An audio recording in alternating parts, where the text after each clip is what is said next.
ایک مرتبہ حضور صلی اللہ علیہ وسلم نے حضرت جبریل امین علیہ السلام سے دریافت فرمایا کہ اے جبریل، تمہاری عمر کتنی ہے؟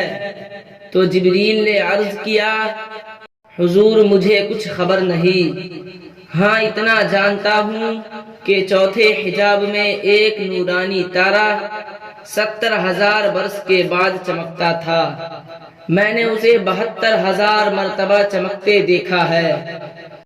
حضور علیہ السلام نے یہ سن کر فرمایا، وَعِزَّتِ رَبِّي أَنَا ذَلِكَ الْكَوْكَبُ، میرے رب کی عزت کی قسم، میں ہی وہ نورانی تارا ہوں۔